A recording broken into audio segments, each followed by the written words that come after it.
Now we're going to talk about the buyer's representation agreement. Is it mandatory that you have this in order to work with the client? No, it's not. But they could be very well just be a customer, not a client, if you don't have one. It should be required, but it's not. It's simply a way that for the state of Texas to say that we are not a lemon state, buyer beware type of situation. We want you to be represented. We want you to be fully aware of everything that's going on in the transaction. As your representation, I'm your voice. I am your second set of eyes. I'm take care of the things that point out things that you might miss. I am not your attorney. If it's anything legal, I can't get into that side of it. You'd have to have an attorney talk to you about that. But if it comes to walking through a house and looking at it, and I see something that you might miss, like for instance, the doors don't shut correctly. There's cracks going from the corner of the door frame up or from the window up, which could by chance be a problem with the foundation. Not necessarily, but it could be. These are things that I'm required to tell you if I'm your representative. If I'm not your representative, I have to treat you fairly and honestly, but I very well may be representing the seller in the transaction. So it is not my obligation to point out anything that you wouldn't find on your own. So it's to your advantage to have an agent represent you. So when you're filling this out, you would put the information here. It is already filled out here. This would be your information, not mine, because I set it up as my account. When you did up yours, your email would be on there, your phone number. You want to take the fax number out, and that's only because we don't want our fax number getting out. Nobody answers that phone. Nobody knows that phone. And so if they require a fax, then we can give it. But I really don't want that number going out. I don't want to waste the paper and ink on people faxing stuff when they don't have to. Marketing. The market area means the state of Texas within a perimeter's boundaries of the following areas. You cannot put Houston and surrounding area. That is far too large. And a buyer has the right to say, I want you to represent me in Katy, but I'm also going to be looking in the Woodlands, and I'm going to have an agent who understands and knows the Woodlands represent me in the Woodlands. And then I'm also going to be looking down in Galveston. So I want somebody down there to represent me in Galveston. They have that right to have 3 separate buyer's representations for specific areas. You cannot bind a buyer to a full Houston and even say the MLS area. You can't do that. You have to be specific. So you cannot say Houston and surrounding areas. Now you can say Katy.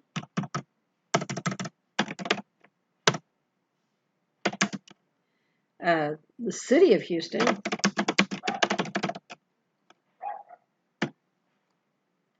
Actually, you put the Casa Commons. You can say Galveston.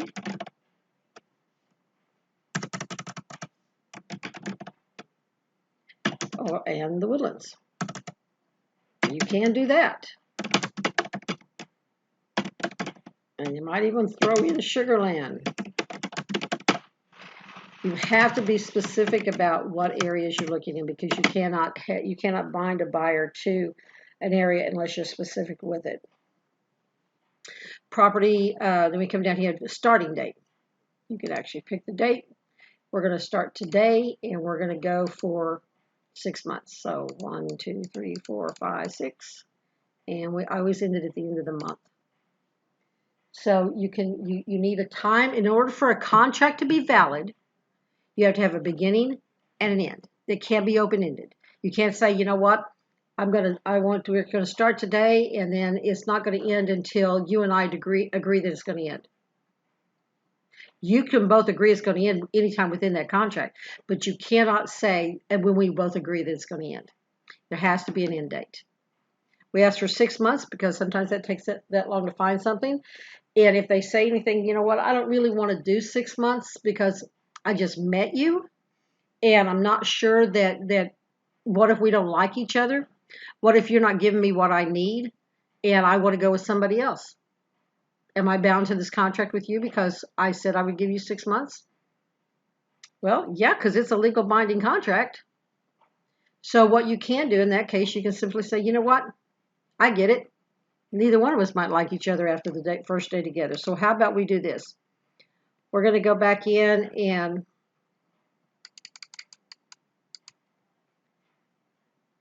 let's give it the weekend. We'll just bind it till Monday. You and I, let's go out and look at some houses. If we like each other, we can do an amendment to this and we can extend it out as long as you want to. If we don't like each other, we can wave goodbye. Don't make them feel like they're bound in for 6 months because they don't even know you. That can turn them off from buying a property or from working with you. But what you can do is simply say, you know what, how about we just go out for today? If we find something you like, then I'm going to ask you to sign this. If we don't find something you like, then let's just see if we like each other to do it the next day. Because if I'm not working meeting your needs, I don't want you to feel any obligation. I never bound anybody into a buyer's representation agreement until we'd already worked together for a couple of days, and to see whether we liked each other. Because listen, there are going to be people that you are not going to want to work with, and you're bound to them. If you sign that contract for 6 months, you're going to be working with them. Because for you to get out of that contract is next to impossible when it comes to something like this. And the main reason is because of negative publicity that you could get. Because if you pull out of a contract with a buyer that just because you simply don't want to work with them anymore because you don't like them, you don't trust them, whatever, it's negative on their part. I mean, as far as what they're concerned, they will tell their friends, you do not want to work with that person. Listen, I had them out working, and all of a sudden they said, you know what? I don't want to work with you anymore. What kind of person does that? So you can't take that chance. So I would simply go out with them a couple of times, say, you know what, if we find a house, we're going to sign this because I need it in order to move forward because I want to represent you in the negotiations and everything. So until that time, let's just go looking. There are agents out there that will say, nope, not doing that. If they don't sign a buyer's rep, I'm not going out with them. If they don't have a letter from a mortgage company saying that they're going to be qualified for a loan within the next 3 months, I'm not going out with them. Well, you can work that kind of business if you want to. I never did, and I never found that it hurt my business by not doing it that way. If there's a relocation, you need to know that. You need to know that because if it's a relocation, the company very well may have a relocation company that they require them to work with, and you can spend your time out there and get absolutely nothing. If they are working with a relocation company, doesn't mean that we can't get the business because I've done it many times working with Cardis and several of the others, Weichert and different ones, simply because I had a signed buyer's rep with the client before they were approached by the company, and once they were approached by the company, the company actually did honor it. And I went to work for Cardis with them or Weichert with them. What ends up happening is you end up paying back anywhere from 39 to 49% of the commission goes back to the relocation company. That's how they get paid. So all those agents out there that get so excited about companies to say, oh, I get to work with relocation. Well, yeah, you do, but you don't get paid much. So at any rate, if it is, you need to know that right off the bat so that you can fill that in. Intermediary status, you want to make sure they're aware of what intermediary status means.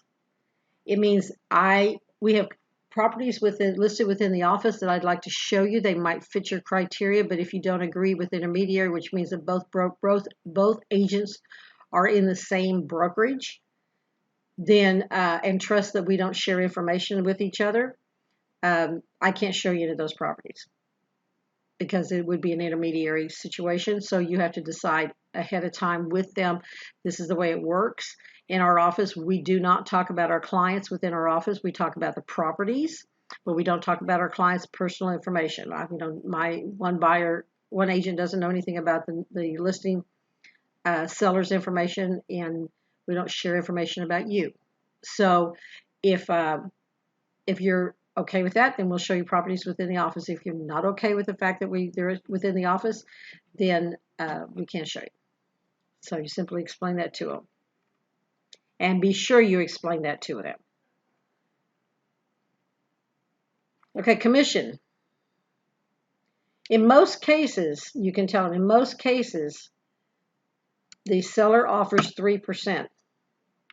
If the seller doesn't offer 3%, and our agreement is that I will get paid 3%, then we may very well come back and you may end up paying the 1% or the 0.5% if that's the property you choose to go with, or we could negotiate it. I'm not going to say that we wouldn't.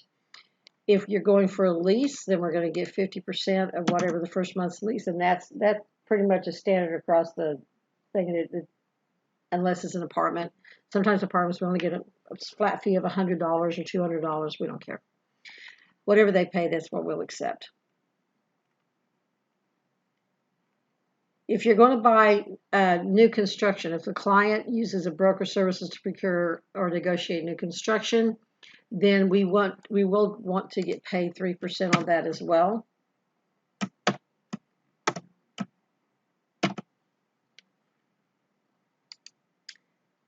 And in most cases, I don't know of any builders that do not offer a minimum of 3%. Some offer 4, 5, 6, and some offer a bonus on top of that. So that should never be an issue. We have a protection period of 90 days. And what that means is that if you decide that you do not want to work with me, and I've shown you a property, that if you decide to go back and buy that property within 90 days of me showing that property, I am the procuring cause for that, and I will still get paid. So you just need to be aware of that. So if you decide, you know what, I'm just not comfortable working with you anymore, but you know, I really like you, but my cousin just got their license and I feel sorry for them, so I want to help them out. So I'm going to terminate my relationship with you, and I'm going to go work with my cousin. And then you tell your cousin that I really like that property and I'd like to go back and look at it again. And they go back and look at your cousin, and then the cousin writes the offer. The cousin's not going to get paid. We will. So you just need to be aware that procuring cause means we were the first ones to show you the property. County that we get paid is in Harris County because that's where our office is at. Addendums. We're going to tell you the information about broker services. You're also going to get the protection about mold. You're going to find out about insurance. We're going to give you some general information for buyers and sellers. We want to protect yourself from lead-based paint. And the flood, and for your protection, get a home inspection. All of these forms can be provided for you. By the way, you never put anything in special provisions without permission from the broker. That could be practicing law, and we could all end up in jail. Or severely fined, and jail might be better. Here you would put your name and your license number, not the brokerage number, because you're representing the broker.